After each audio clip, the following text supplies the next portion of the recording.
In 2023, a crack commando unit of retro podcasters joined forces on a panel at LA Comic-Con, but were sent to Comic-Con jail for a crime they didn't commit. These men promptly escaped. Today, still wanted by 80s nerds, they are very easy to find. If you have an 80s nostalgia problem, if no one else can help, maybe you can hire the Night Boys.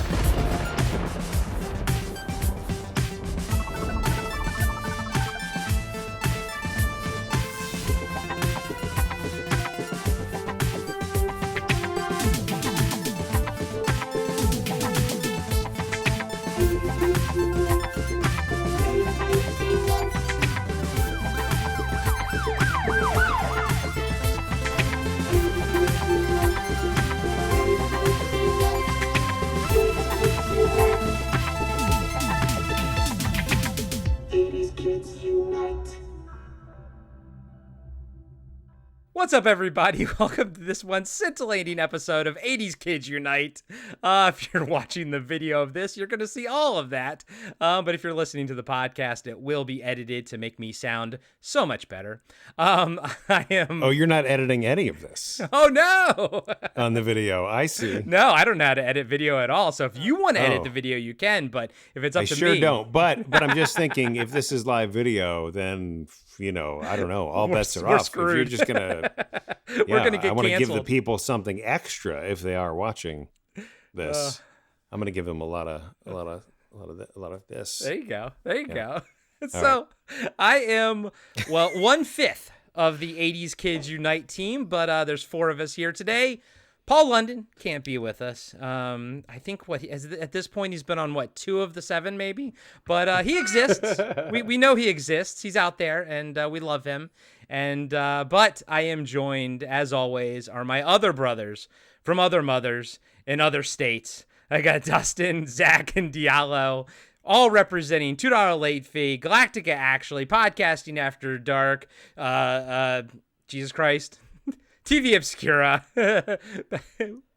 Territory marks. Don't Yes, make I was going to Corey get there. read. Don't make him read things. You're trying to censor koozie. me. Now you're trying to make me read. Yeah. My Well, God. Corey, when you said Jesus Christ, I'm like, wait, are we now doing a Jesus Christ podcast? Yes, the 80s Kids Unite Jesus Christ Hour. So Jesus. guys, Jesus.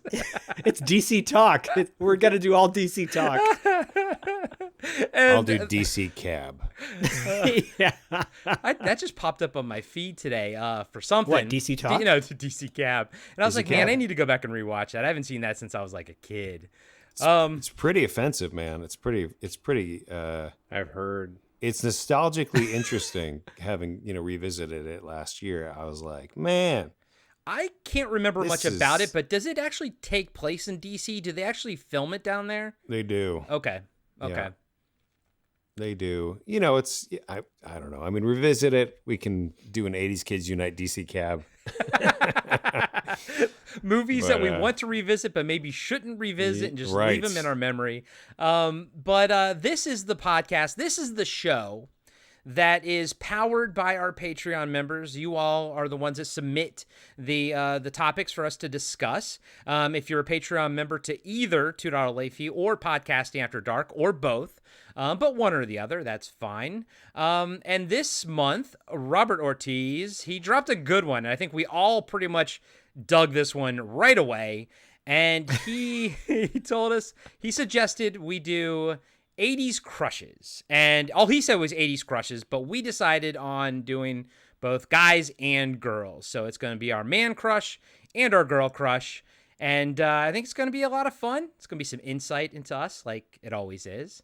But are you guys excited for this? I'm excited. I'm trying to do all kinds of... You're excited for us. So Innuendos. I'm excited. feel the energy pulsating through the screen, Corey. Well, off air, we were like, all right, Zach, you're show running. Zach's like, nope, Corey, you're doing it. I was like, all right, let me get my reserve caffeine intake.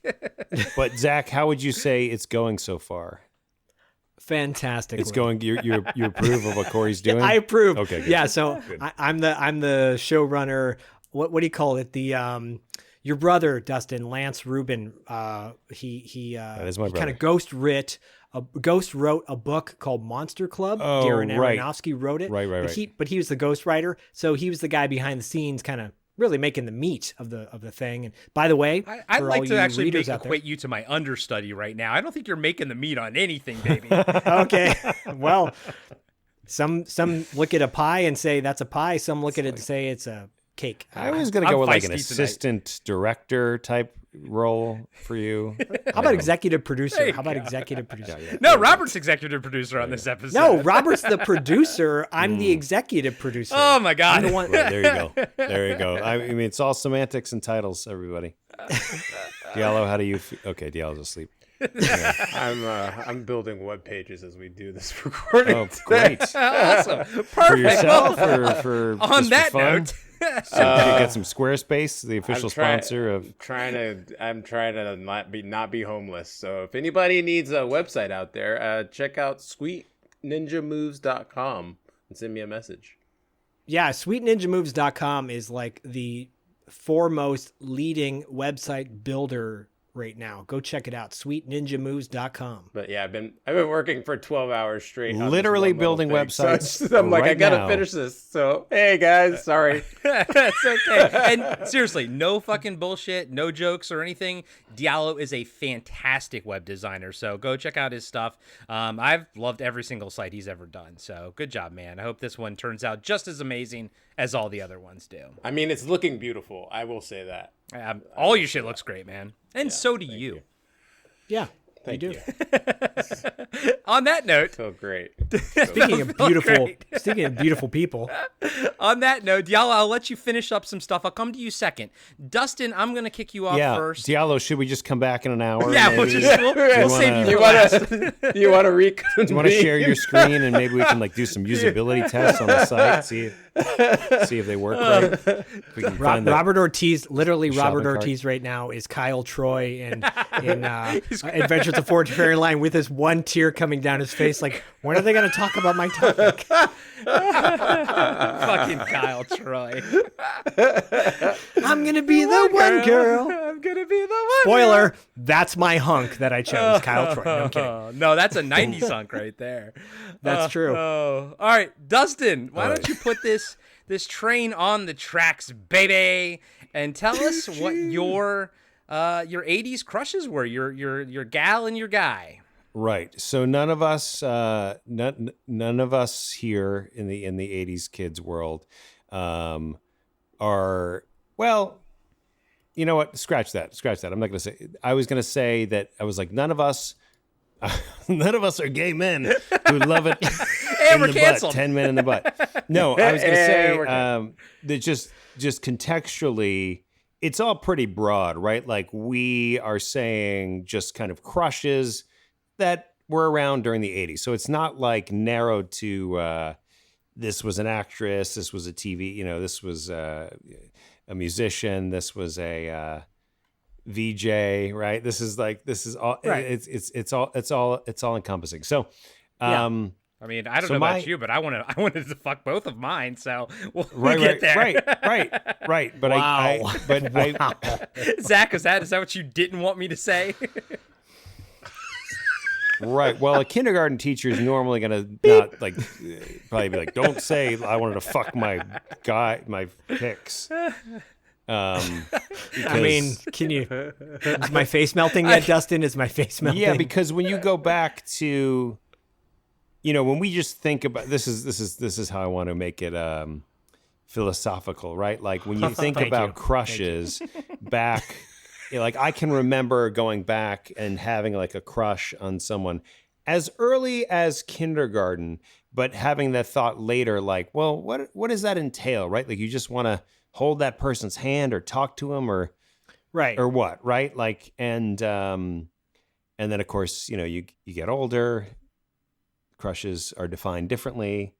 Anyway, this is so babbly.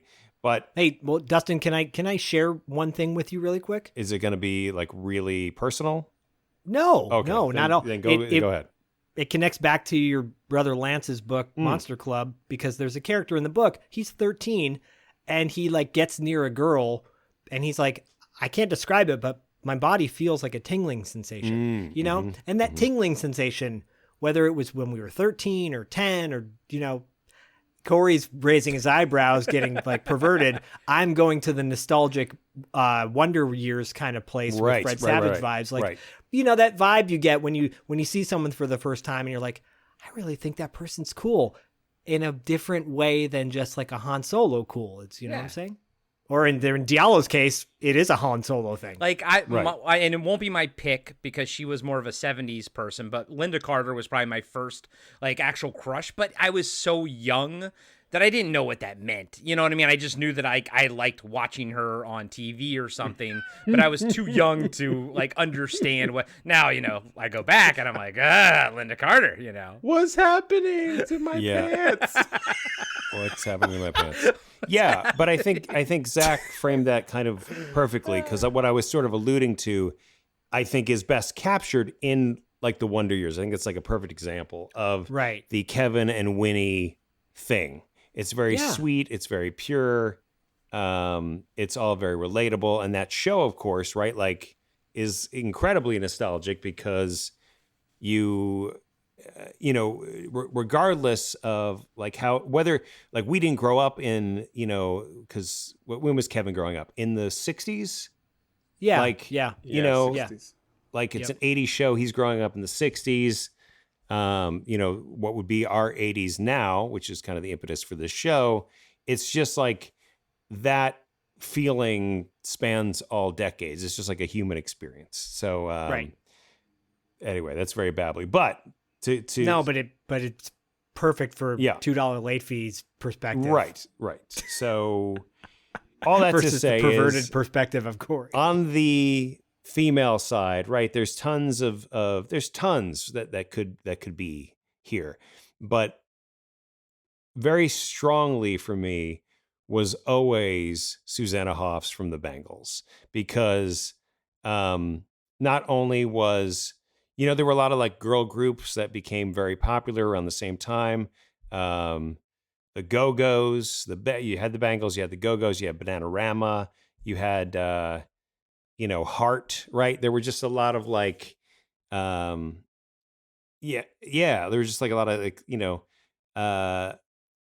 girl musicians, and this is from the perspective of an 80s kid, right? Girl musicians who were incredibly talented, and there was something about Susanna Hoffs, even at, you know, the young age, where I was just like she was the Bangles to me. I couldn't, you pay me, I wouldn't know. I can't name another Bangle now, you know, but just the presence of, and then of course the music, like Manic Monday also has like a kind of a nostalgic thing for me. Eternal Flame has. Can I say that I actually like Manic Monday better than Walk Like an Egyptian? Oh, well, of course. I mean, because you can say that because it's facts. It's just facts. These are facts. That's just truth. Walk Like an Egyptian is a silly song that caught fire as a gimmick. I don't think that it has stood the test of time the same way that Manic Monday has, the same way that Eternal Flame has. Yeah. You know, these songs come on. Hazy Shade of Winter is a Hazy good Shade one of too. Winter. Yeah. Epic. And, you know, Walk Like an Egyptian comes on. It's like, I don't. Well, she doesn't even sing that whole song, right? She's not it's a mixture of her and then her bassist or something, right? Right. The person I can't name. But anyway, but she does do was that like cute side eye look in Walk Like that one. That's what gets you right there. She does that in Your Room video, which I personally like that song. Excellent. And she does that, like she looks down and is like looking at you and she's singing at one point, and I'm feeling your pick, man. Yeah, I mean, there's something to be said too about, like, I think from the record perspective, the record label, and kind of how she was packaged. It's like when the lead stands out, and then there's a push to kind of like make, you know, the face of the band be more, you know, and then that person starts dating people in the public eye more. Publicists are having, you know, her attend different things, right? She becomes more visible than everyone else. But anyway, so, and then she, of course, you know, she went on to be in the All Nighter. There were some acting stints, but I will say too, like, she looks amazing now. She's 65 years old. She looks phenomenal. She's still performing. She's married to Jay Roach, the director. Okay. Of Austin Powers and a million other comedies. That guy. Hate that guy. But yeah, so I think, even though she's, like 20 years older, there was still that thing of like, this is someone who is a crush, who just has a presence that's everywhere. And me knowing full well, right? Like I'm like a baby, compared to her. But yes, that's the female side. Are we discussing now, or am I saying the male crush also? Well, I was just going to say, as far as female singers go, I thought she was awesome, and yeah, I loved her too. But I think my first female singer crush was the lead singer for Roxette. Oh yeah, rest in peace. Oh, yeah, she's great. Yeah, big rips. Yeah, she died a couple years ago, right? I think. Yeah. Yep. Yeah. Because Zach was like, believe it or not, she's still making music. And then the next 2 days later, drops dead. Yeah. Dustin and I covered Pretty Woman on the show, and we talked about Roxette, and she dropped dead the next day. Yeah. No, I'm Jesus, terribly not joking. I'm not. Christ. I am joking. No, you are I am joking. joking. You terribly I'm are joking. Yeah. Terribly are. It's funny when Dustin chose Susanna Hoffs. Like we shared pictures of our picks ahead of time so we could kind of get a heads up, and no pun intended. And he shared Susanna Hoffs, and I'm like, I was gonna choose her based on the All Nighter because I, kind of low key like that movie quite a bit, and I remember that was her first big starring vehicle. The movie bombed, and it's not that great. But it's like a fun, in the vein of like girls just want to have fun and stuff like that. And she's so fun in that. She's so cute and like, there's like an energy about her that's very appealing. And I remember I was going to literally go with that movie, her Amazing. performance in that. And then he pops it up and I'm like, oh, cool. So I'm glad you did. Good choice. Great minds think alike. Yeah. Diallo, you got anything to add to her? No, I went through a little, Bengals phase. I actually been known to sing Eternal Flame karaoke. I crush it every time. And Hazy State of Winter actually is a really great song. So good. And it's cool because it's actually really short. Actually, yeah, kind of leaves you wanting more because it's like it's so good. I need more. They're great. What's her name's great. So I might fight you in a battle for this crush. Crush battle. Yeah. in the octagon. We didn't talk about the logistics of how that would go, but I think in the Kumite. Yeah. I think that's. I wonder if Jean-Claude Van Damme's going to wind up on one of our lists. Probably not. Well, Dustin, who's your man crush?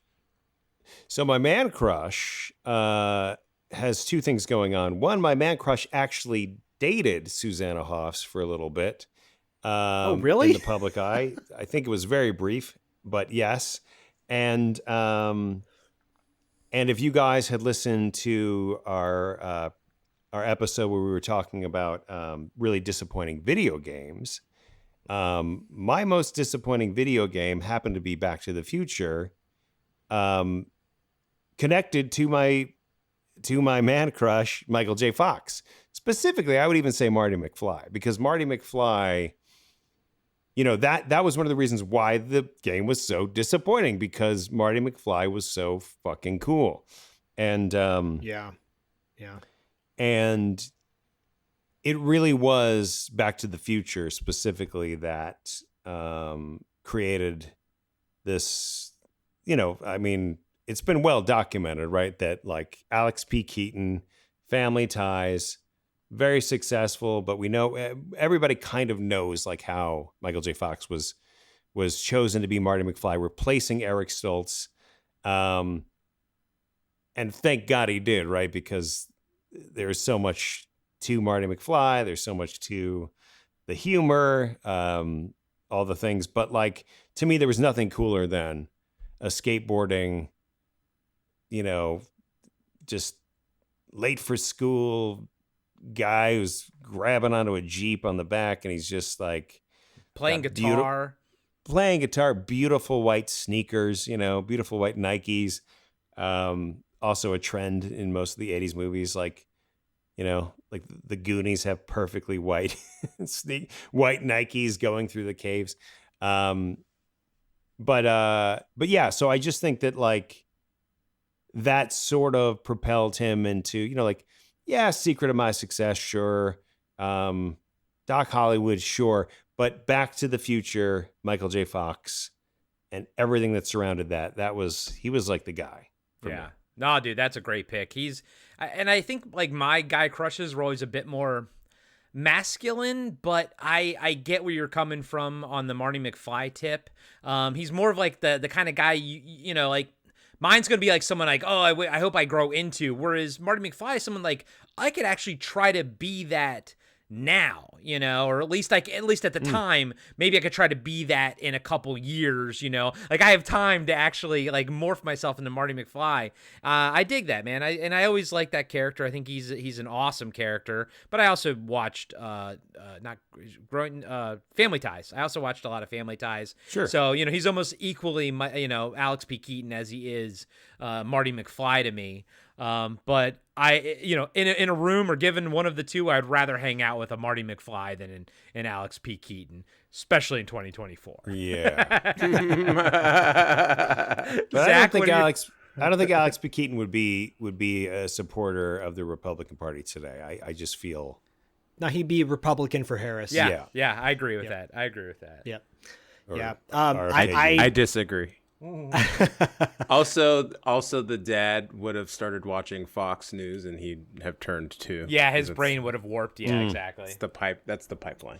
Sorry. Yeah, no, you're probably right. Sorry, probably guys. right. So I was gonna say, doesn't surprise me that you chose Michael J. Fox, and of course he's iconic. Like Marty is iconic, but I would dare to say that I still have a man crush on Michael J. Fox now. Like the fact that he's such an inspirational person.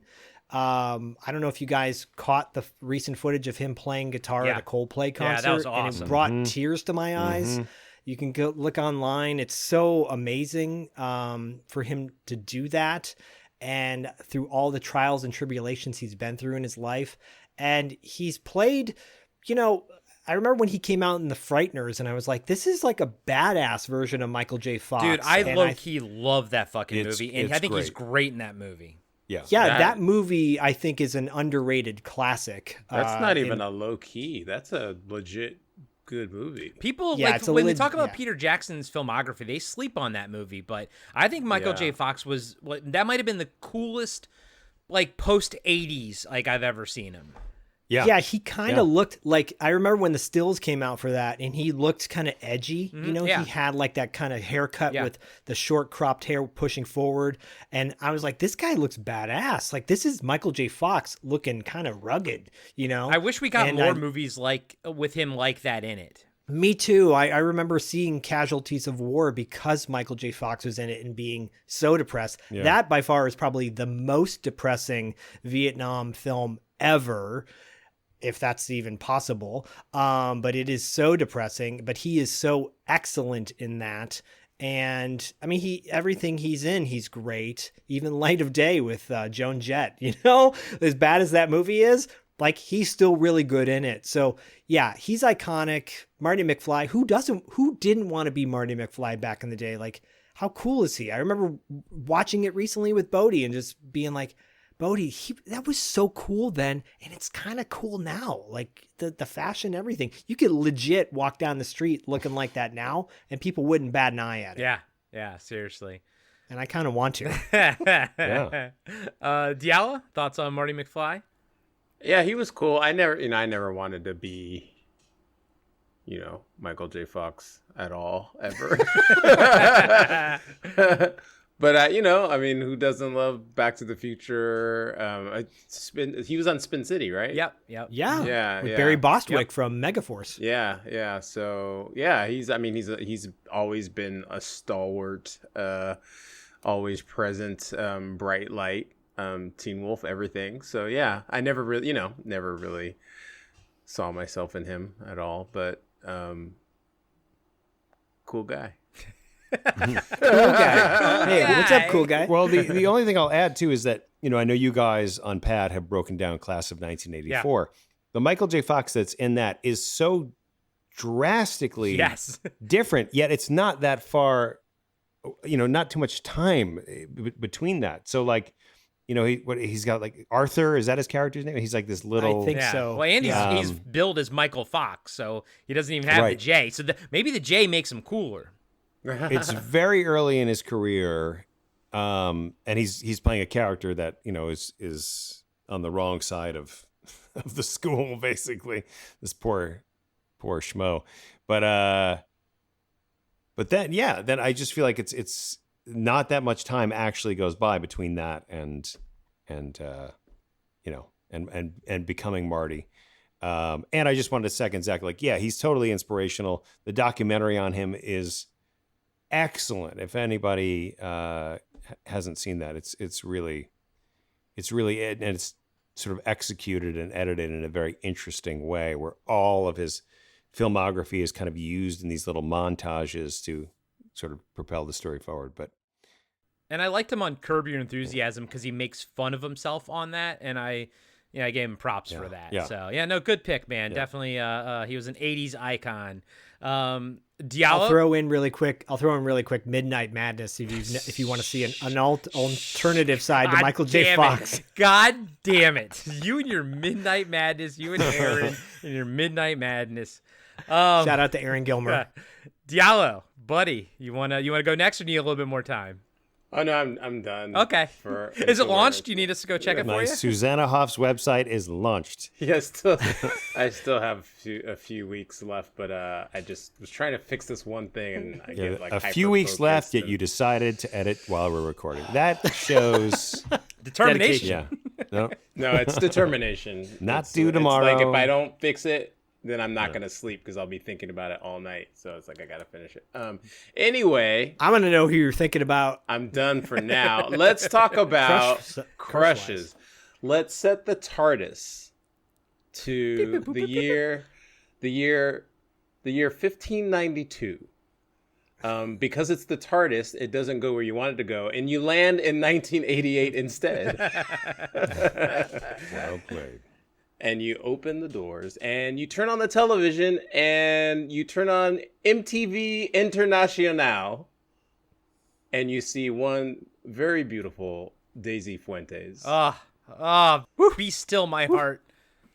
Yeah, I actually was going to pick Whitney Houston, actually, but I thought about it and I had an intense crush on her in the 80s, but it died when she no pun intended, I'm sorry, but when she married Bobby Brown, and then it was just this emotional cutoff, and I never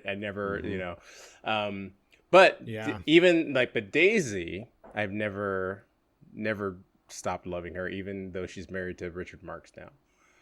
Is she really? I mean, yeah, she's married to Richard Marx. Wow. Yeah. Okay. Yeah, that's like, it seems like the oddest pairing, right? But okay. Anyway, yeah, I used to, Richard Marx. It's funny about her and me is that, like, in the 80s, this was before she was on like MTV, English MTV. So she was on MTV Internacional, which was all in Spanish. And I had such a crush on her that I would turn it on and Spanish. watch. Yeah, I mean, I was taking Spanish in high school anyway, but I would turn it on and just watch it just to see her and some of the women that were on Univision and Telemundo. But anyways, she is just, I don't know, man. She just, like, she still does it. Does it for me. Are you crying? I am. I'm so lonely. I'm trying to manifest a Daisy Fuentes lookalike. So Diallo, like, I don't remember her from the 80s. For me, in my head, she's more of a 90s crush. Now, I'm not saying, that anything's wrong, but so it's because she when did she come on, like, I guess mainstream MTV or English MTV? It was like I think she came on like English MTV like early 90s, I think, Okay. like 92, 93. But yeah, she started on MTV International in like Okay. 88, I think. So yeah, and I used to it's just I always think it's funny because I would turn it on and I had no idea what she was saying. I mean, like I say, I was thinking Spanish. At one point I was conversational in Spanish, and I haven't used it since the day I proved that I was, but just to get my degree. But I just would sit there and watch. I'd watch it just because she was on that. I was so happy, when she ended up being on like MTV English, Yeah. But yeah, she just I don't. She's just like she's gorgeous. I don't know. I don't know what to say. No, if this was 90s Kids Unite, she definitely would have been in like my top something, like 5 or 10 or something like that. I remember some Daisy Fuentes for sure. Zach, were you watching MTV International back in the 80s? I'll just say to Diallo, si se puede, it can be done. As our wonderful President Barack Obama said at one point. Regarding Daisy Fuentes, right? Regarding Daisy yeah. Fuentes, yes, of Betty, course. yeah. It's funny. I could totally see why. She's beautiful, and I have a crush on Richard Marx, and I think Richard Marx is freaking awesome. Like what he did, he went on attack on Twitter during the pandemic and really just like shut people down. It was really satisfying, actually. But she, like, I always thought there were like kind of ditzy VJs and doofy VJs, like guys and girls, guys and gals. But then she seemed kind of like competent and had her shit together. Like she seemed like she knew what she was talking about, and she seemed like, I don't know, she just came across as someone who had their act together and didn't seem like, oh my God, here comes extreme more than words, Extreme more than there's words. something more than that, it was something more. That's so specific. I feel like that's like you have like there was some like tragedy or something, that trauma. That was I built know, I don't around know. I extreme. mean, look, I love more than words, and I just first thing that popped in my head. But she was also at the time when like the reality shows were starting to come out, but she still came across as, I'm not saying she's Kurt Loder, but she was definitely more, like Kennedy was very annoying as a VJ on MTV. She still is. She still is. Well, worse now, but Daisy Fuentes never was annoying. She was just like, doing her shtick, but it never came across as like cliche, and I respect that. Zach, who was the short haired, like was there a VJ that kind of looked like Patricia Tallman from Night of the Living Dead, where she had like short red hair, like close cropped short red hair? Well, there was Kennedy. No, Kennedy had the glasses. But there was one that the news. Oh, like, yes, I know who you're talking about. She was with Kurt Loder. Yeah. She was the other reporter. Okay. Are you thinking about Martha Quinn? I think Yeah, Martha maybe. Quinn, yeah. No, I don't think so. No. She was news. I mean, she was. Yeah, MTV but no, this News. was. I think this was more 90s. She was more like mid 90s or something. Yeah, I know exactly who you're talking about, and she was also a reporter on the MTV News show. Okay. Anyways, yeah, I know who you're talking about. She was cool too. But it is funny. You were saying that about Daisy Fuentes, about how like there were sort of two types of VJs, ones that you respected and ones you didn't respect. And I had the same thing with her. Like she always had this air of like confidence, and she knew what she was talking about, and kind of like Matt Penfield. I kind of liked him too. Like they kind of he's cool. Yeah, Do you mean I called him Karen Duffy? You mean? No, she would short Duff? dark hair. The Duffy or whatever. Duff? I had a thing for her too. I like Duff too. Yeah. But anyways, Oh, yeah. Daisy Fuentes, I felt the same way that you did, Zach. I liked her. I not just did I have a crush on her, but I respected her as well. See, I've pulled it back, Zach. I've pulled it back. You can't judge me anymore with your dad eyes. My penis respected her the most. Like Alice in Chains said, "Down in the hole." Dustin, Daisy Fuentes. Daisy Fuentes, right? So I think this is a great pick. I think that MTV News is so iconic for us as '80s kids. You can't mention Kurt Loder without, like, we immediately know who we're talking about. And I think while I did not watch the Spanish Internacional, MTV, of course familiar with Daisy Fuentes, and I agree. There's a confidence. I think we could say there's an authenticity about her that Yes. maybe we didn't see with everybody else. This felt kind of before the time when people would. I mean, MTV. She's sort of defining this period where like they were getting serious. Like it was not. It was like they were sort of evolving from music videos into like we're going to cover the issues. Right. And you can't just have any random clown, telling you what's going on. Like Carson Daly can't come on and tell you what's going on in the news, right? Total Request Live, that's a separate evolution in the late 90s.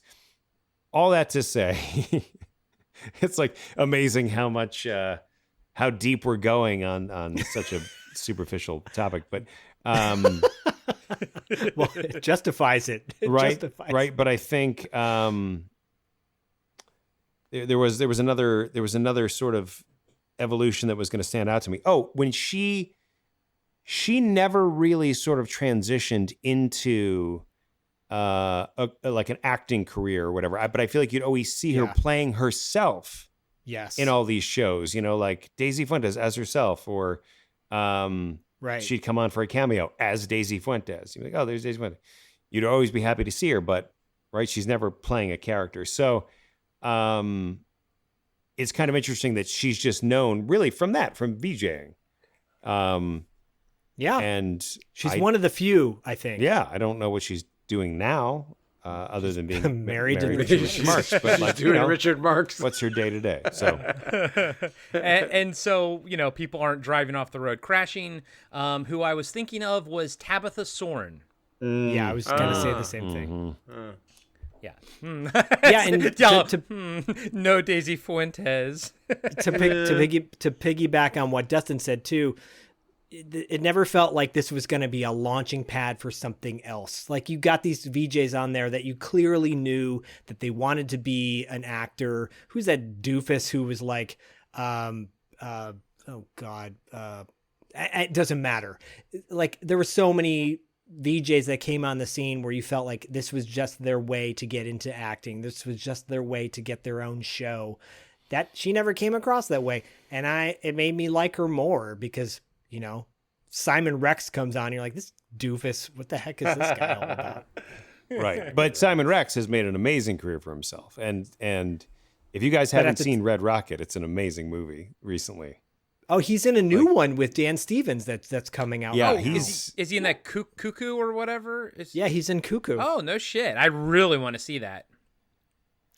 I'm Dan Cortez is who I was thinking of. Dan Cortez. Yeah. From that Seinfeld. guy. Dan Cortez from Seinfeld, right? Yeah, of course. Dan Cortez from from Seinfeld. Seinfeld. Is it Sideburns? Something of the Sideburns? Or no.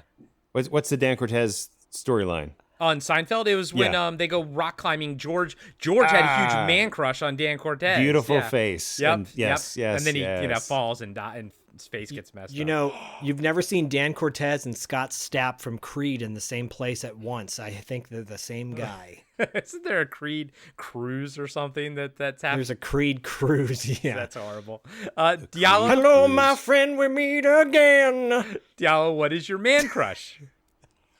My man crush is he's a roguish character. It's more the character than it is the actor. Although I love the actor, but more from his.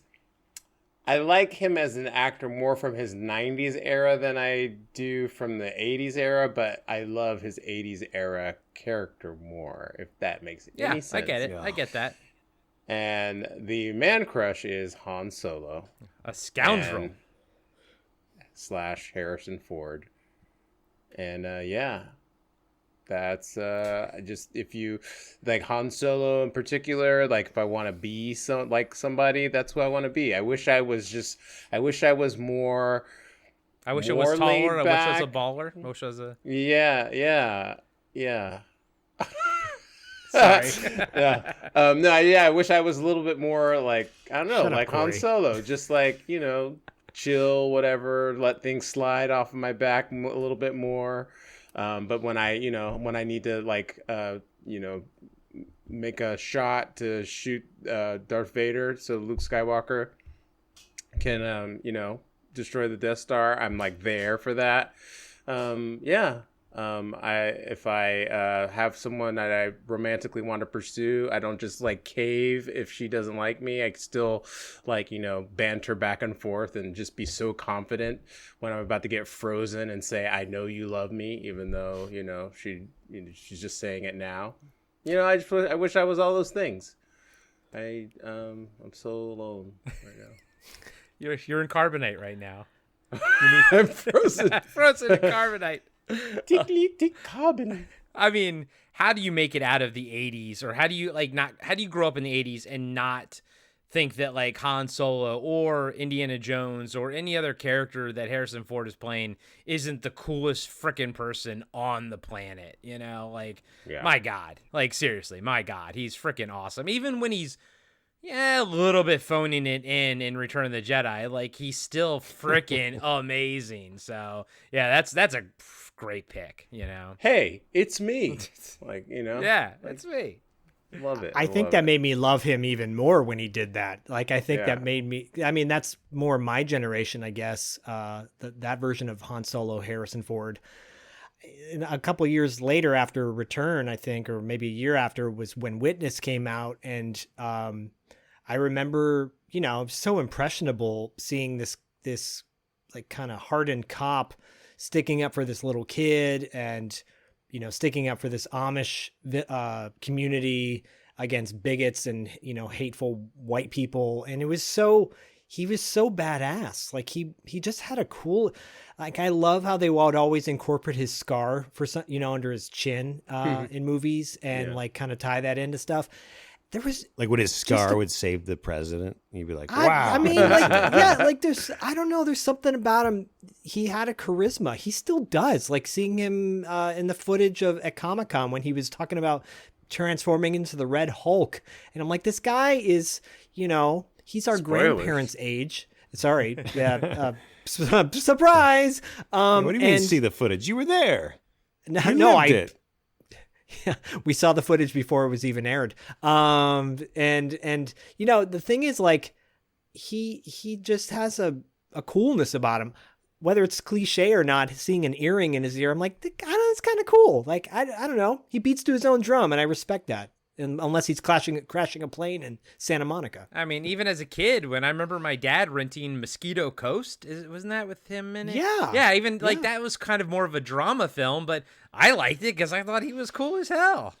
Yeah, it was Harrison Ford. Yeah, exactly. Dustin? Yeah. There's if you don't like Harrison Ford, are you really alive? Are you even a carbon-based life form? Are you really alive? Han Solo is like he's almost like a prototype for the cool, laid back, everything Diallo mentioned. The walls are crashing down around you, and he's still like, hey, all's cool, and an anti-hero, right? Because that's probably most people's introduction into a guy who's like, he's not perfect. He's not just like, how do you define good and bad? He's a great character. He's amazing. But Harrison Ford, it's like, as you said, Indiana Jones, Patriot Games, cool. The original Jack Ryan, amazing. The Fugitive, Air Force One, right? Force One. Get off my plane. There's a lot to emulate in Harrison, and even knowing like, okay, like this guy is our parents' age. When we're at his peak, it's still like, you look at your parents and you look at him, they're not on the same level. You're like, how is this even possible? Right. And I always respected him. I feel like more because he was married so long to Melissa Matheson, the writer of E.T. And then when they broke up, and then he went to Callista Flockhart, it was kind of like, that's when he got the earring too. Yeah, like, all right, here's your midlife crisis for all to see. I mean, they've been together for a while too now. They have been. I was going to say, like, for sure. Dustin, I literally felt the same way you did. I was like, oh, that sucks. But then looking at it now, it's like it's not like he bounced around. He just went from one long-term, relationship to another one. And so I kind of, I give him props for that. Yeah. and we haven't really heard much from her at all. I think she clearly retired, right, from acting. Think Or Well, so. yeah, she almost hit Diallo one time. So. with a bat, or With her car. With her car. car, she almost hit me once. because you were working on a website in the middle of a street, and she was Yeah. I wasn't looking. gotta finish this up. That's good. Yeah, Good she one. was. I was running down the street, and she was coming up, and she just wasn't looking. And I saw her, so I stopped. And then that's good. That's good. Then she looked up, and she was like, "Oh my god!" She like smiled, and I smiled, and she waved, and she kept going. He said, And then "Tell I- Han Solo and I I- love him." Yeah, but I was like, "Oh my god, that was Callista Flockhart." Were there dancing babies going ooga chaka behind her in the car? No, I don't know. I don't know what that means. Oh, no, Aw, that's the only thing Ally I know McBeal. about that show. Ally McBeal is that. The dancing baby. Yeah. Ally McBeal. Okay. No, Diallo, stick with. I don't even know what that means. Yeah. Yeah. I'll edit out your response. I didn't watch. I didn't watch Ally McBeal. I didn't either, but like I remember I how did. big of a deal did. that was. Cultural Yeah. It was touch. Yeah, I huge. remember. Yeah. Every week I watched that show, and then Maybe. I remember Yeah. Lucy Liu. I remember she was on it. she was, and then Chi McBride got his own show. Like it was like a teaching show, but by the same creator, whatever that creator was. Right? Was I that forget his Boston Public or? Yeah, Boston Public, I think it was. Yeah.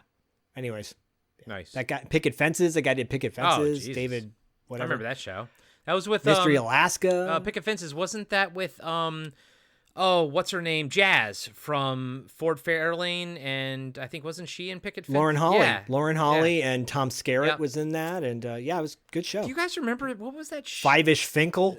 Do you guys remember the '80s 30 something? That show 30 something. Yeah. Do you Yeah. know that there's a push to bring that back? I Yeah, never it was, watched it because I think I was too young for it, but I remember how it was so edgy and it was It was showing, yeah. and now I'm, pushing close to 50 and I'm like, that was 30 Utes, fucking Utes. Yeah. I remember being so annoyed that it existed because everyone was so into it. But It was then the Mm-hmm. I rage. grew up, and then I started watching like This Is Us, and then I Yeah, dude. I kind of got it. You're Yeah, like, I get you 30 something. yeah. Apparently Peter Horton wants to bring 30. He's pushing to bring 30 something back. So. Peter Horton from Days of Our Lives. Yeah, and from Side Out with C. Thomas Howell. 30 No, I something? mean- Peter Horton. No, literally, 30-something? there's a character named Peter Horton on Days of Our Lives. No, Tim Hortons, the donut place. Zach. All right. So this may not come as a surprise to anyone, but a couple of years ago on Podcasting After Dark and $2 late fee, we covered the movie The Wraith, and we interviewed Matthew Barry from The Wraith, and we combed everything about The Wraith on those episodes in our annual crossover, which will be coming soon, by the way, in September. But Sherilyn Fenn, she plays Carrie in The Wraith, and it's specifically Carrie in The Wraith that I'm talking about. Sherilyn Fenn, I think most people will know from Twin Peaks and Boxing Helena and the Full Moon movie Meridian. But in The Wraith, she played, this relatively innocent kind of character and beautiful. Charlie Sheen is in it, and he's like the love interest, and the way he kind of approaches her, I idealized that moment. We go back to the episodes of The Wraith. I talk about how I wanted to live in Arizona because of The Wraith, much to the dismay and surprise of Corey. But there was something about her character that I was just like, I was 11 when I saw this movie, 11 going on 12, and I was like, this is the girl that I'm going to meet someday. And, I didn't talk like that. Yeah, But, I was about to say, did you talk like that? I was 3 when I watched The Wraith. Hey, guys. No, I was, starting to develop crushes on people. And I had an instant crush about her. And every time I saw the movie, I was like, I'm in love with that girl in the movie, that character. And I don't know, everything about The Wraith I absolutely love. And I think that just added to my love of Carrie / Sherilyn Fenn. And Two Moon Junction, that's another one I guess I should shout out. But yeah, Carrie / Sherilyn Fenn from The Wraith is my female crush. I think out of everyone that we've picked, because we all know who we've picked, she's the only one that I would say like Smoke Show applies to her. Like she's on a different level of hot compared to like everyone else that we've been talking about. She is crazy hot, and it doesn't hurt that there's some nudity in The Wraith. But yeah, my God, Sherilyn Fenn. Go back and listen to the Wraith episode. Woo, boy, she is a hottie with a body. Dustin, I know you have lots of stuff to say. Hottie with a body. I feel like, you're sweating over there. I want you to take some time to breathe it down. Yeah, look, I mean, we covered this movie. We've spoken tons about this movie, The Wraith, of course, and I think there's a lot to be said. Sherilyn Fenn is amazing. For me, it goes back even a little earlier to Just One of the Guys when she plays the character of Sandy. We've also talked about that movie a lot on $2 Late Fee, but that movie too, like, she basically represents sex for every teenage boy in that movie. Whereas like, all the other characters are sort of dancing around that. She is like, what's up, buddy? Main character, brother, who is just thinking about sex. She's ultimately spoiler, she's ultimately where, where Buddy achieves his goals and his orgasm. Well, she is, she's a very aggressive character. Like she's very aggressive towards the main character played by Joyce Heiser.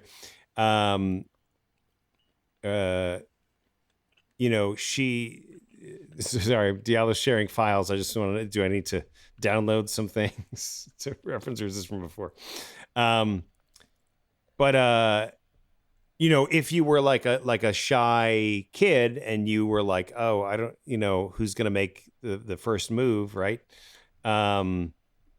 Then Sherilyn Fenn represents like that, right?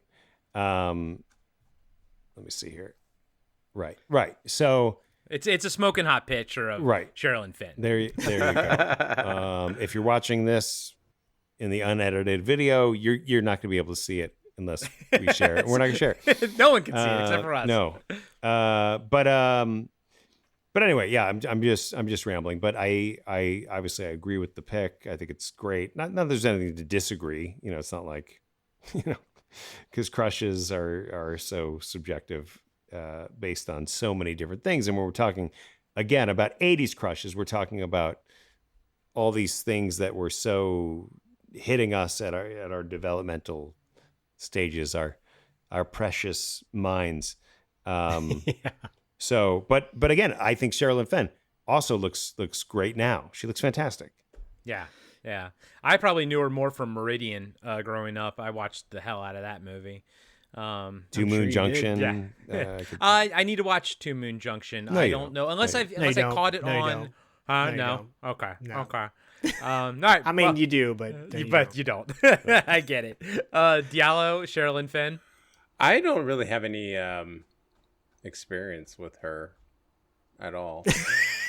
I got that. I understand what you're saying. That picture you just sent was the first time you had ever seen her, right?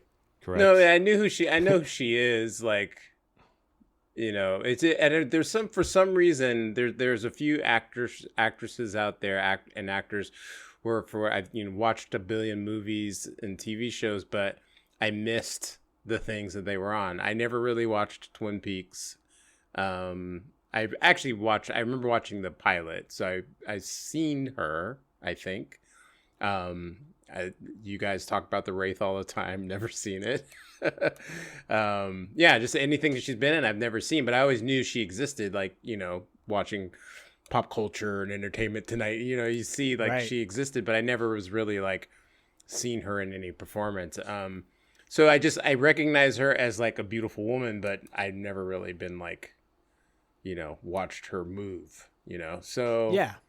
And I have this picture that I just uploaded to you guys, and I can see why you would have had a crush on That's her. like 'Cause that's like it looks like a Maxim, maybe a Maxim picture. From Yeah. back in the Yeah, day. but it's definitely her Twin Peaks era, Yeah. I believe. Yeah. it's something else. So yeah, I still think Daisy Fuentes is, more attractive, but she, it's like I like pizza and I like sushi. I wouldn't really like, pizza sushi.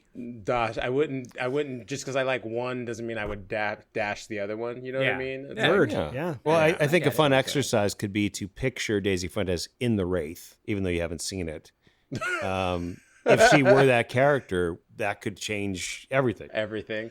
You know what, though? I think you could picture her in that because they put people like Brooke Burke in the Yeah, Wraith and yeah. Big K's Yeah. Burgers where they're all in their roller skates and outfits. And I think she would have actually fit perfectly fine in that casting. And I'm not Yeah. being sexist or whatever. It's legit. It's just facts. But Sherilyn Fenn as a VJ also could be very interesting. I think it's a possibility. Could be Yeah. hot, should be not. I will say too that she looks really different in The Wraith than she does in any other movie because she's really tan in The Wraith. Like she looks totally different than she does from Just One of the Guys. And I will segue into my This is totally gonna get us canceled. Like just these Oh, little yeah, for sure. little bites. Like she's so tan in the thing. You're like, what? I mean All of it. so this segues into my pick for male hunky boy because he was in Just One of the Guys. And coincidentally, I was thinking of like Joyce Heiser as my initial pick of, crush, because Just One of the Guys had a huge impact on me as well.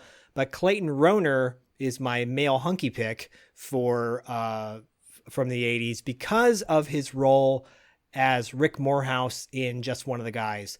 It is like the ugly duckling becoming the swan kind of character.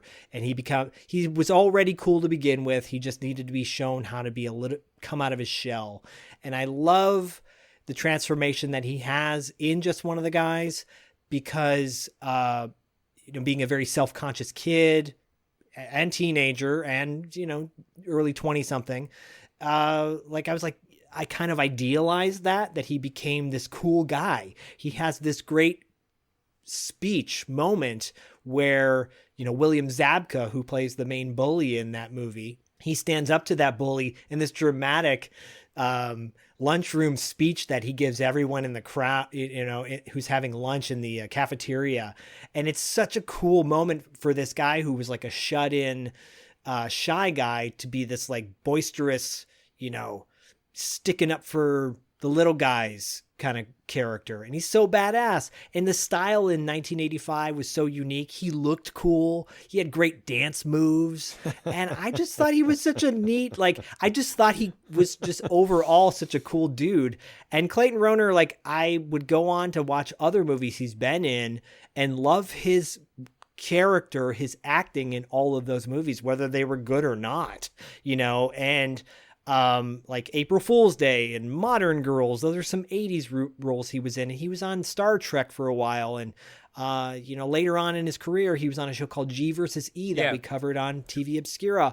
And then, of course, The Relic, which Corey and I have talked about extensively.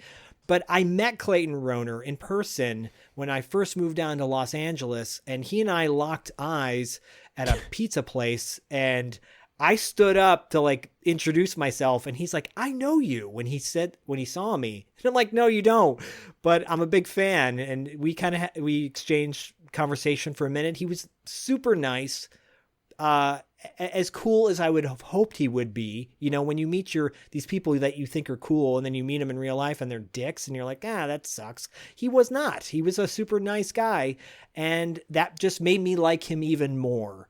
So my hunky boy pick in my 80s man crush is Clayton Rohner, specifically Rick Morehouse from Just One of the Guys. Take it away. Yeah, I think I probably mentioned this on the G versus E episode, but like I've always known who he is. Like I'd recognize him, like, oh, okay, yeah, that guy. And like even though I watched, I think it was maybe one summer, I watched April Fool's Day like a ton one summer at my dad's house, and I loved it. But I don't ever remember the people from it. I kind of remembered the gags and stuff, and that was kind of like what I was into. But you mentioned it, Zach, The Relic. I saw that in the theater with my buddies, and I adored that film. I loved it, and I loved him in it. As much as I loved Tom Sizemore, I actually really liked Clayton Rohner's character as his like detective partner. And I remember when he had to lead those people to escape in the sewers, I was like, shotgun. Yeah, with the shotgun. I was like, I know that this is the kind of movie where he could possibly die, but I don't want him to because I really fucking like him, and he was great in that movie. So good pick. I can totally see how he's definitely up Zach's alley. And definitely go check out that episode of TV Obscura, probably about 2 years ago at this point, maybe a year and a half ago. It's a while ago. Yeah, we talked about G versus E. So yeah, Clayton Rohner, cool dude, but for me, always The Relic. Loved him in The Relic. Dustin? Yeah, whatever feels like 2 years ago to you is probably 5 years ago. It's just how time works. It's Probably, really yeah. shocking every time. Okay, again, just one of the guys. Iconic movie. I love it. I watched it a million times. It was on HBO all the time. I do think it's not a coincidence really that you have, both of your picks, both of your crushes are in that movie.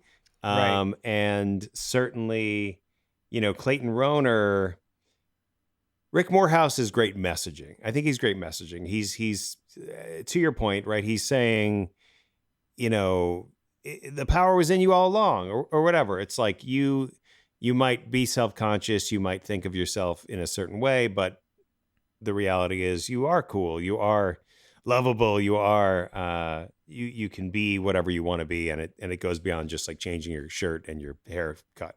Right. So I think that's important. And I think that's an important message to get when that message came through, just one of the guys. For me, I was always more connected to Buddy, mostly because of the irreverence, the humor, the ridiculousness, and the one-liners, right? Just whereas Rick's kind of the straight man, he's the lead, he's the I've been here the whole time guy, and but Clayton Rohner is great. I don't, Zach, you and I have discussed this. I don't have that same connection exactly where like, I didn't think his dance moves were cool. And when he's dancing to James Brown, I'm like, it doesn't do it for me. But, again, this is a very pivotal movie for me and how it affected like my entire life. So as silly as that sounds, where it's just a movie about a girl dressing up as a guy to get a scholarship, a journalism scholarship. But yeah, and of course every other movie that he's been in. I think it's no arguments, no concerns, no questions, no comments. Zach, when are we going to cover 1988's Destroyer with Lyle Alzado? When that comes out on Blu-ray. When that COVID, when that comes out on Blu-ray, it had come out, I think, as like a double feature with a movie with Anthony Perkins, a slasher movie he did, and because he's in Destroyer. Yeah, it's like a Shout Factory, Scream Factory double feature that they put out a while back. I felt like Kino was putting on a single disc release of Destroyer. It's also got Deborah Foreman. Yeah. Of Valley Girl fame and Lyle Alzado, like you said. Yeah, I want to cover that for sure. I would love to cover I, Madman, which is another cool one with Jenny Wright from Near Dark, where she's like a writer and her character she creates like comes to life. He's like a slasher guy or whatever. That's a good one, So he's one of those dudes too. Like I feel like he's lumped into the same acting crew as guys like Dean Cameron and John Philbin, or like these guys from the 80s where they would play supporting characters, and they always stood out in the movies that they were in. Yeah. But never kind of had their own sort of vehicle to sort of... No, but you wanted to see them in their own vehicle. Yeah. So when he got G versus E, I was like, well, this is a big deal, He had a pivotal role, and I'm curious if Diallo saw it on Star Trek. Yeah. His character, That's the Diallo, only... do you want to speak to that? Yeah, that's the only thing I know him from. Yeah, but please tell everybody I've seen about G versus E, but I didn't, like, I don't know, he's the kind of actor that, like, he kind of like blends in with a whole bunch of other actors. So Totally. I've seen him and I didn't really recognize him. But when I saw the picture for Star Trek, I remember the episode. He was like an older admiral that was like all decrepit, and he kind of de-ages through the episode, and then he starts to look like the actor that we know. Was this TNG?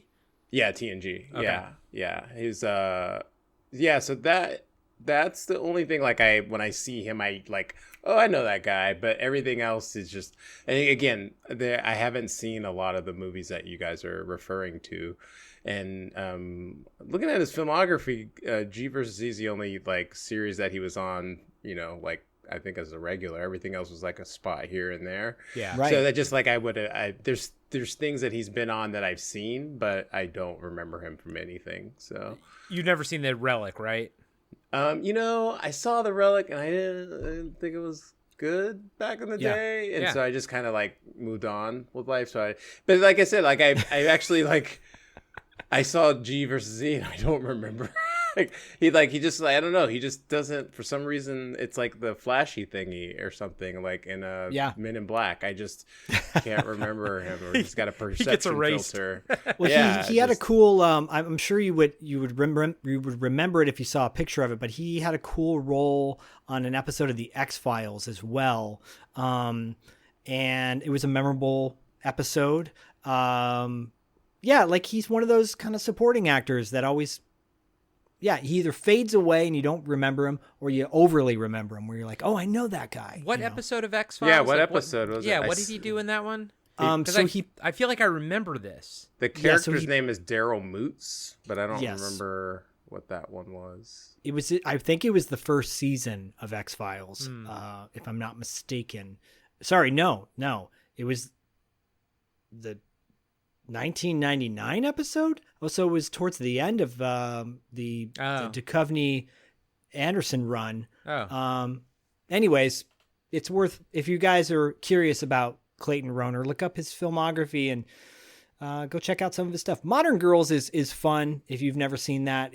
Especially if you're into like new wave 80s music, because it definitely has a vibe. Again, you lump that in with the All Nighter. That's a good, like, right, Dustin? That's a good one to pair with the All Nighter. And they're not great movies, but they're just fun, like, 20-something kind of bopping around new wave movies.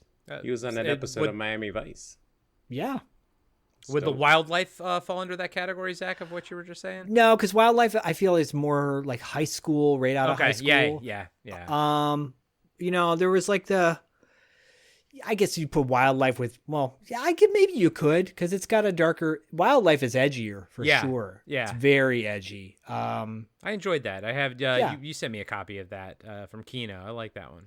Might be giving away copies of that for our annual fundraiser, which is also coming up in September. So stay tuned to that on $2 late fees social feeds, because we will be doing a huge fundraiser with great prizes, including Kino Blu-rays. Oh yeah, no, Kino's always hooking you guys. That's awesome.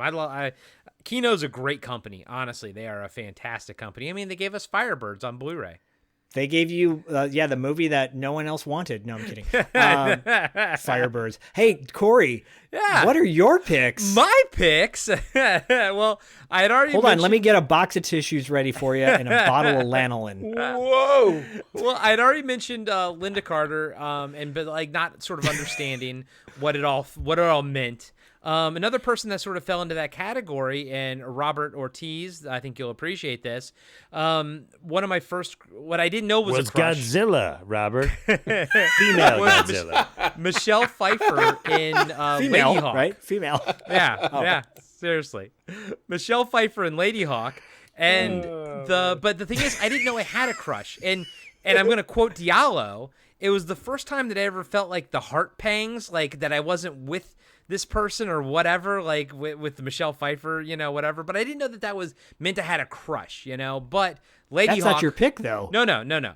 Lady Hawk was like one of those early ones. Don't sneak in a backup. In Grease I'm so 2. confused. But my true proper first crush, because I understood what it was. I just wanted to give Lady Hawk a shout out. Robert appreciates that. Good, look at you. Look at you. Look at me. I'm fan servicing, baby. You're fanning something. My first proper Servicing crush something. was Linda Hamilton in Beauty and the Beast, the TV show. Obviously, I loved her in Terminator, but I'm fairly certain I probably watched Beauty and the Beast first because it was on TV and it wasn't obviously rated R. It came out in 1987, so I was 8 years old at that point. But yeah, I religiously watched Beauty and the Beast, had a huge crush on Linda Hamilton then, and I'm sure maybe I caught Terminator on TV or something, maybe edited, but later on, seeing my crush have one of the most intense sex scenes in 80s movie history, was definitely the icing on the cake for old, should I say young Corey. But yeah, Linda Hamilton, specifically Beauty and the Beast. Zach? I'm really having a hard time with this one because my mom kind of looked a little bit like Linda Hamilton back in the day with her hair feathered. No. Yeah. And so Yikes. we watched Beauty. It was on CBS. And I was actually describing it to Bodie today and he's like, it sounds kind of cool. Cause I'm like, yeah, they're like in love, but he's like a monster. And he's like, yeah, but if, I'm like, so there was a lot of action adventure in it. I love that show too. I watched it quite a bit. Terminator made me really uncomfortable at Because times. she looked like your mom. A little bit. My mom had like a feathered hairdo back in the day, and it was just yeah. So I love Linda Hamilton. It's really awkward and uncomfortable for me. So I'm just gonna good pick. God, great. And by the way, Awesome. Beauty and the Beast, great show. And as your first introduction to Ron Perlman, and then you see him what he looks like without his makeup on, you're like, holy shit. You're like, put the makeup back on. He didn't need the makeup. You And look I love better Ron with the Perlman, makeup. but let's be honest, he looked great with that makeup on. Yeah, he did. In that hair. Oh, man. Next. Diallo, save us from Zach's Oedipus complex. No, I don't have one. Lack thereof. Oh, Zach's man. ruined the day he let me run this one. When Corey like flashed the pictures to us, I'm like, no, man, that's your pick. Mommy! Damn. Turtle. Feeling very turtly. Okay, sorry. Good times. Yeah, Linda Hamilton. Yeah, baby. How dare you don't do that to me. Great. She's great. She's hot. Yeah. I don't know love what to that this say, kid's like- killing Zach. I do her. No, I'm just kidding. So yeah, Right she- there. Hey, there I'm you not go, the there you go, sleaziest Zach. one on here. Stifler's mom is coming. And Stifler's mom. No, she was great. I mean, I like that you brought up the association with Beauty and the Beast more than like Terminator, because I feel like that was when, I mean, obviously I saw Terminator before I saw Beauty and the Beast, but I think I really like recognized her in Beauty and the Beast, and I loved that show when it was on. It holds like a special, really niche, like they've never really tried to recreate it in any way. They did a show a few years ago with Kristen Kruk and some other guy, but yeah. but it was nothing. It was nothing. It didn't try to capture the old TV show, Wasn't he like all tattooed or something? Like yeah, that was the yeah. beastliness? It was very, it was very like CW CW-esque, yeah. Twilight kind of deal. But yeah, it was kind of like this modern fairy tale, and they had like the underground people, and Yeah. Like, so he was always riding the top of the subways to get to places. It was like this other world, but it was grounded at the same time. It was great. But she was really awesome in it. And it was actually a big shock when Terminator 2 came out, because she was like this complete transformation into this other being. But I enjoyed that. I enjoy a fit looking woman with biceps, so I was into that. I loved her in T2. Yeah, I was into that. So and I'm not gonna lie, I loved her in Dark Fate. I thought she was a freaking mega yeah, it was great. A mega gilf. Yeah, that was a good. I like that movie. I like that movie. Zach's like, what was that look? Nah, apparently she's going to be in the new season of Stranger Things, by the way. Yeah, she is. Yeah. I'm not. Wait, I won't see Diallo, roll back. Diallo, did you say you liked Dark Fate? it. Yeah, Thank you. I Yeah. feel like I'm the only person ever fucking defending that movie. I haven't really talked about it. I saw it, and I just like nobody really talked about it. I thought it was good. Like the only. Wasn't it Yeah. the writer of the TV show that did it or something? I have no idea. Okay. idea. That was the one with like it was like that blonde Terminator was. Yeah. I thought that was pretty good. I thought it was sort of like, it was like a good final movie. Mm-hmm. To kind of close everything out, even though I actually like Terminator 3, actually. Me too. I did too. Yeah, and I thought that was like a good, but people didn't like it, whatever. But, they had Salvation. Was it Salvation? Yeah. The one with Genesis is the worst. Yeah, and so there was there was a couple in the middle that I was like, whatever. But then, Dark Fate was actually like, oh, you guys nailed it. You don't need to make any more, and I know they will, but. Well, they have an anime coming out, which I'm excited. Oh yeah, for. the anime was that. That's fine. I'm just talking about but like the movie. Yeah. Jesus, guys, get a room. I mean, let's just have a Terminator sidebar. I mean, Let's go through all of them. Linda, The Ride, Terminator Linda 2, Hamilton. T2, The Ride. Come on, guys, What's that was amazing. other things I've Universal? only like? What other things has she been in? Besides Mr. Destiny. Mr. Destiny is a fun romantic comedy with Jim Belushi. Black Moon Rising. Black Moon Rising, indeed. All right. Diallo's like, what? Yeah, I'm gonna have to look these up. I've never. You guys always pull up this stuff that like. You go look. never heard I'll of. ask Dustin. Beauty and the Beast or Terminator? Which is your Linda Hamilton?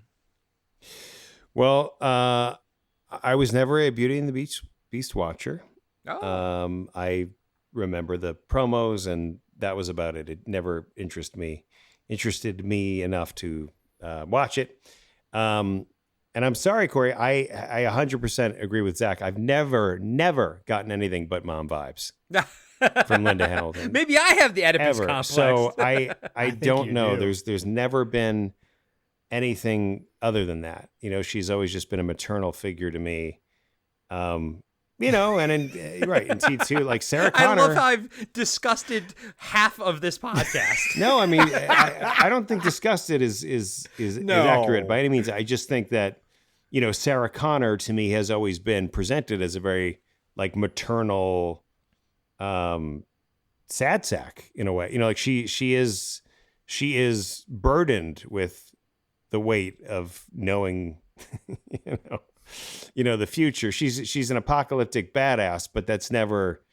And I've always admired that. And certainly, you guys mentioned the biceps and triceps and, she's doing dips. And I mean, I love her badassery, but I can't accurately say I've ever had a crush.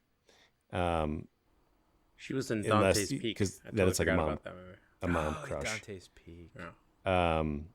But I respect it. I understand it. I just don't share it. Thank you. I appreciate that. Well, then I will finish it out with my male crush. Diallo, it's kind of like what you were saying earlier, where like I would look up to these guy crushes or whatever. And I'd be like, but this is how I want it to be. And I'm nothing like these guys. I'm nothing like Mad Max. I'm nothing like Boba Fett. All these quiet, silent types. I'm more mouthy and awkward. But I always wanted to be cool, and I always wanted to be Michael Biehn cool, and specifically Dwayne Hicks from Aliens. Even though it's funny, my these two people that I picked are both in Terminator. That's not quite what I'm gonna pick from, because I know it's a meme now. I know it's a joke now, but no fucking shit, no lie, I was always disgusted by the fact that Kyle Reese wore a homeless man's pants without ever putting underwear on, and I thought that was disgusting. But Yeah. Dwayne Hicks was like my architectural, like, if I could be cool, I would want to be Dwayne Hicks cool, but I, 46 years, realized that I never was and never will be. But I always thought he was just the coolest mofo around. I still love Michael Biehn, even though he's not in a bunch of stuff. But, but that's still like a 1-2 combo of Hicks and Kyle Reese. Like, that's my childhood right there. Like, holy crap, So, Dwayne Hicks, Michael Biehn specifically, Dwayne Hicks in Aliens. I always like that one shot of him, like that promo shot, of him sort of holding the pulse rifle and sort of standing in the hive. I think that's freaking awesome. So, Zach, what's your favorite Michael Biehn role? Yeah, so Michael Biehn is probably one of my all-time favorite. I wouldn't call him a character actor. He's not necessarily a lead actor. He's played high supporting roles in so many movies. He's one of my all-time favorites, and I idealized him as Hicks in Aliens, so everything that came out after that kind of crushed me a little bit when he played a villain, like in Tombstone and The Abyss. I was like, no, this is not the Michael Biehn I want to see, even if he's good in those roles, which he really is. It was very disappointing. He's in a movie called Lords of Discipline that came out with not David Keith, but Keith David. No, sorry, David Keith. Keith David, whatever. Yeah. And Rick Rossovich is in that. He plays a scumbag in that. It's one of his earlier roles. Apparently he's in Grease too. The first Grease. Yeah, one of the background guys. Yeah. Yeah, but like Dustin and I talked a little bit about him in K2. That's a really great climbing movie. We interviewed Luca Bercovici, who was in that film as well, and the behind the scenes stuff that they did for that movie is insane. When we talked about Tough Turf with James Spader, I was saying how James Spader reminded me of like a young Matt Murdock. I feel like Michael Biehn would have made a great Matt Murdock / Daredevil back in the mid 80s if Marvel had their shit together back then with making movies. I love Michael Biehn. I mean, he could do no wrong in my book. He was in a movie called Rampage, which is a William Friedkin film where he plays a lawyer. I think Alex MacArthur is in that, who was in a movie called LA Takedown, which stars, it was like the TV version of Heat before Heat came out. Anyways, love Michael Biehn. I could talk about Michael Biehn all day. Apparently he has a podcast now where he kind of like talks about his career and he interviews people that he worked with and whatnot. But I haven't listened to that. No, I've seen clips. I don't love him that much. I've actually seen clips of that, and I'm like, that's kind of cool. I want Michael Biehn to be Kyle Reese Hicks for the rest of my life. Like those are the two roles that I've always loved him in. K2, he's kind of a dick, but he is a good character in that as well, though. Love him. Great actor, and enough said. Yeah. And he gets gunned down in The Rock. Diallo. Oh, that crushed me too. Yeah, I know. Yeah. I will not stand down. That was like really quick. Sorry, before we go to Diallo, that was a moment for me as a film goer and movie lover where I'm like, what happened to him behind the scenes for him to get eliminated so quickly? Because that's freaking Executive Decision came out. Yeah, it's like Steven Seagal in Executive Decision, where it's and like the two are not the same, but it is the same idea of like these cool, like iconic action dudes. You think they're going to go further in the movie than they actually do. Yeah, and you're like, what happened? Yeah. Wait, what? Yeah. We're dealing with this now? That was very shady. I'm sure there's a backstory to that, but it was a shame. That was in the script. What are you talking about? Yeah, right. Probably was. They didn't. That's how it was. Well, if you to listen go. to his podcast, maybe you could get these answers. But I'm sure. I'm too busy listening to our I stuff, don't want to be troubled. which I love. I don't want to learn anything from the guy who I love so much. Well, Corey and I have a backstory about Michael Biehn that we will tell on Wrap Up After Dark later this month on our Patreon. So go to Wrap it up. patreon.com/podcasting. Is it about how you guys don't watch listen to his podcast? Well, it's about an uncomfortable experience with Michael Biehn, which we'll be happy to share. Was Diallo there for that? I think. No, I wasn't there. No, was it I remember Jeff? hearing about it. Yeah. Jeff was Okay, there. Jeff. Brailovsky. Yeah, we had a moment. We shared a moment. Jeff Bridges was there. We'll share it later. Yeah, we'll share it later. Diallo, Michael Biehn. Thoughts on Michael Biehn? What's your favorite role? Yeah, I love the guy. I would probably say my favorite role is probably Aliens, but Aliens is also like one of my all-time favorite movies. He was like, I remember him being great in K2. I love him in Tombstone, even though he doesn't really necessarily carry the movie, but he plays, I think, but like Tombstone kind of typifies what he is in a lot of movies, where he's like that pivotal background character. Like, the story doesn't revolve around him, but he kind of like, he holds up like a part of the story. Like, he does that in Aliens, he does that in Tombstone, he does that in The Abyss. The Abyss. Yes, that's what I'm trying to think of. The Abyss, The Rock to a degree. He was in this movie called The Art of War with Wesley Snipes in the early 2000s. Yeah, and I remember being excited to like see that. Just because it was like, oh, he's actually like gonna be in something, and he's kind of like, you know, and he's not just a background character in the movie. I don't remember the movie being particularly good, but yeah, I love the guy. I love him to the ends of the earth. Art of War is good, and that that span of Wesley Snipes movies that came out at that time, like U.S. Marshals and Murder, the President one, Murder at 1600 or whatever it's called. Yeah. Like those Solid were good. thrillers. Yeah, and then he was in Jade. By the way, we just brought up Yeah, Jade. Yeah. Sexy. I don't thriller. remember him in that, but I remember seeing that. Did I like that? I can't remember. I don't think I liked that. Was that the one I with? think we all need a Jade viewing at this point. Was that the one with Horatio from what do you call it? From CSI Saturday Night Live. Miami? Oh. Yeah, CSI David Miami? Caruso. Yeah, David Cruz. Yeah. And Linda Fiorentino. She sticks a heel Yes. up inside a guy's butthole. I Yeah. remember her. In that. Yeah, but he was. I did love him as Johnny Ringo in Tombstone. That's a movie that I freaking loved. I watched love that movie, so man. much Oh my back in the God. day. Yeah. Tomorrow I'm gonna watch The Rock and Tombstone. Oh, dude, that's a good lineup. I'm- Law don't go around here, Law Dog. I love that movie. Oh my god. I know, so me good. too, dude. Me too. So good. Dustin? I love Michael Biehn also. My favorite Biehn, second only to Pinto. I think Thought you were gonna You know, say Mr. Bean. to Mr. Bean.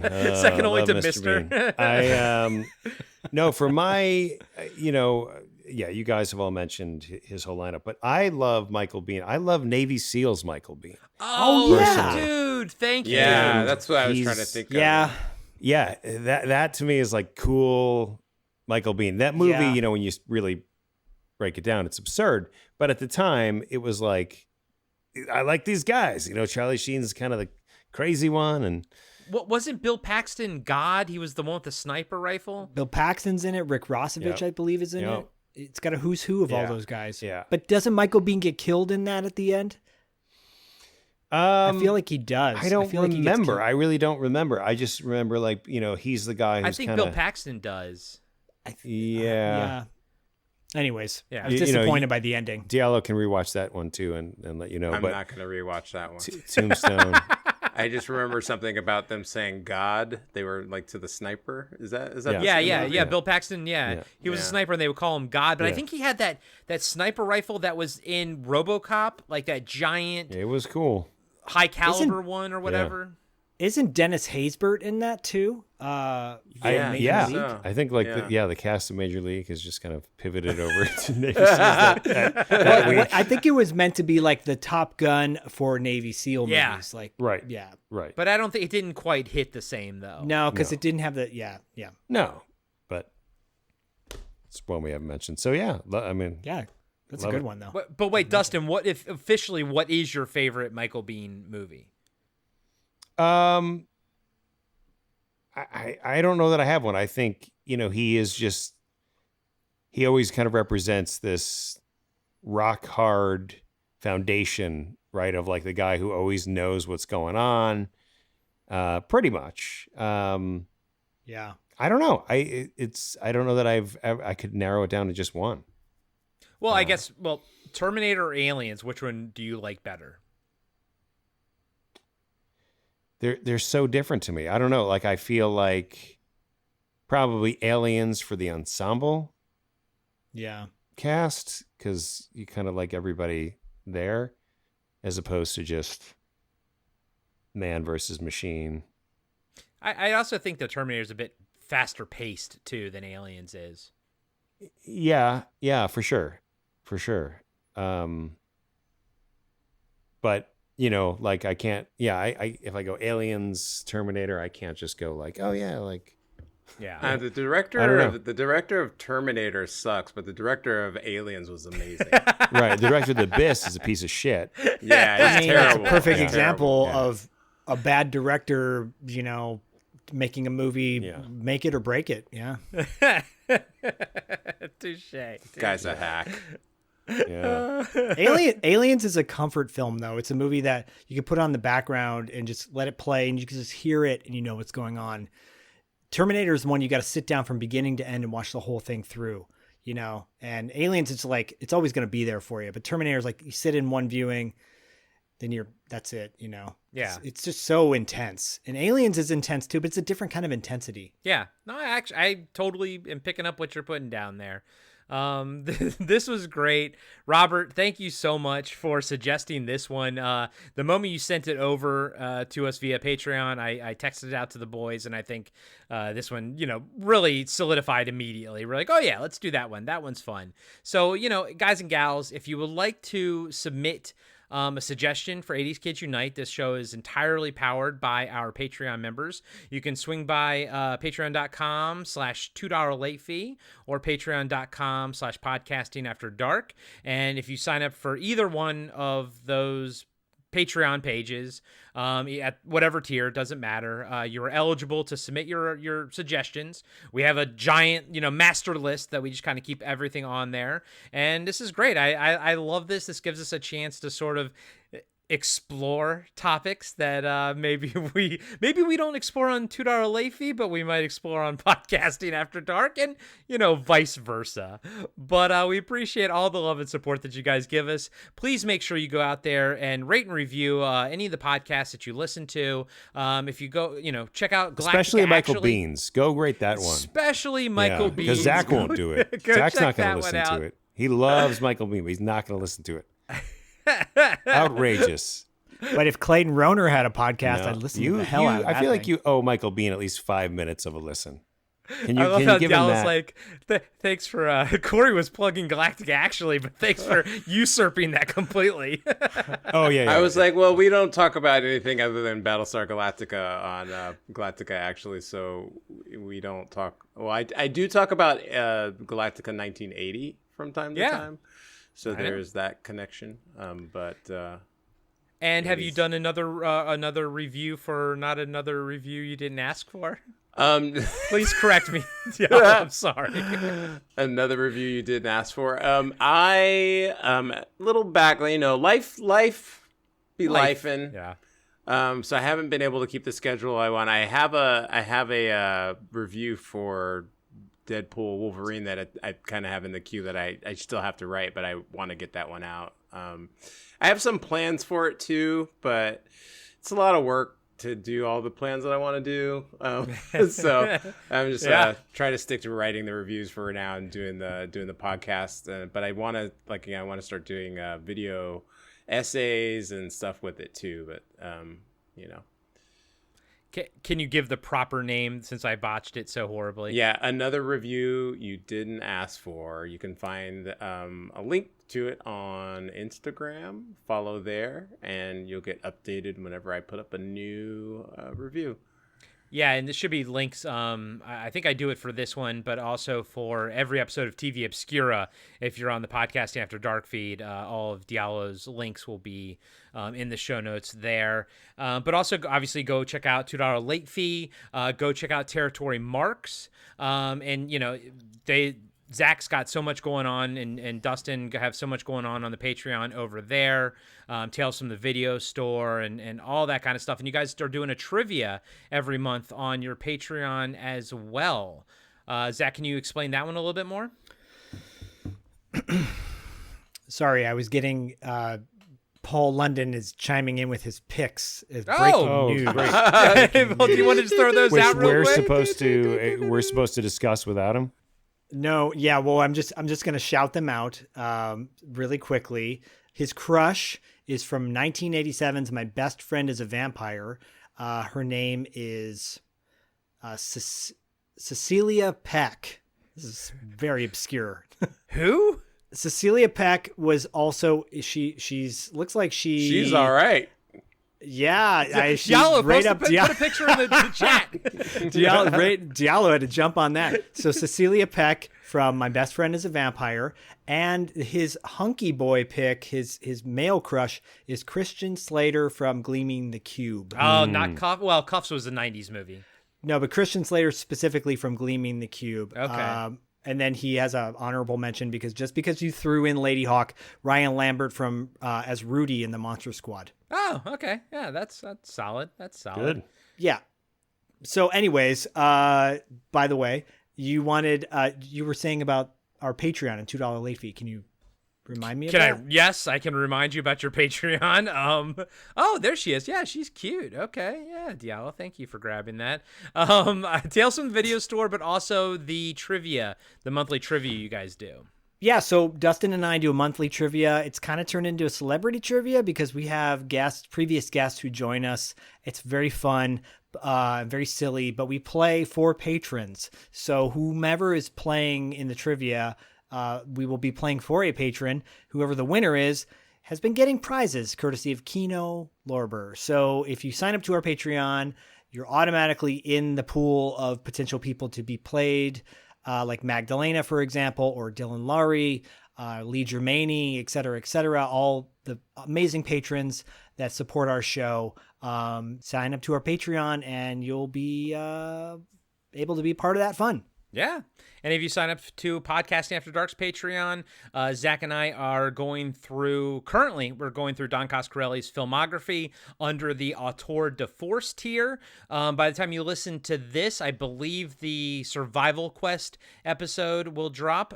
But we're about 2/3 of the way through Don Coscarelli at this point. No, I take it back. Maybe a little bit around halfway. So we're going to go every month. We do a new movie in order of his filmography.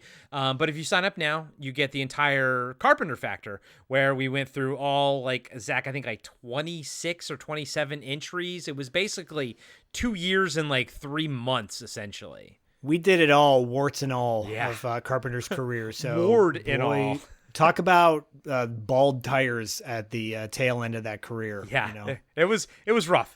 Zach and I, it was an experience, and it was a rough one at some points. It was rough. I will throw. Paul had one more honorable mention. Claudia Christian from Arena. Claudia Christian was also in Babylon 5, right? And The Hidden, which The Hidden Dustin and I watched with Jim Walker back in the day doing a watch party. In Arena, didn't that come in that Empire Pictures Blu-ray box set that we got? It sure did. I did an unboxing of that Arena box set on our $2 late fee Patreon. Yeah, there you go. So, guys and gals, thank you so much for everyone who signed up for either or, but obviously we have a lot of people who sign up for both Patreon accounts, so thank you so much. We really, really appreciate you for that. But like we said, also, please go out and leave a 5-star review on any of the podcasts. You know, it's a free way to help any podcast that you listen to. It really does go a long way in improving like our numbers and getting us in front of other people and stuff like that. So make sure you check out all of Diallo's podcasts, everything Zach's doing, everything Dustin's doing, and of course everything Paul's doing. And that's Territory Marks, but he's also wrestling. He's also wrestling full time, so that's what he's doing there. But how do we end this, guys? How's this end? As always, Like we'll catch you on the $2 dark side. Oh my God. So say we all. So say we all. I just end it like that. 80s Kids Unite is brought to you by Hungry Hungry Hippos, the loudest tabletop game in history. And by Nickelback, Zach's favorite band. If you'd like to suggest topics for this show, go to the Patreon of either $2 Late Fee or Podcasting After Dark, or both. All links are in the show notes. We love you.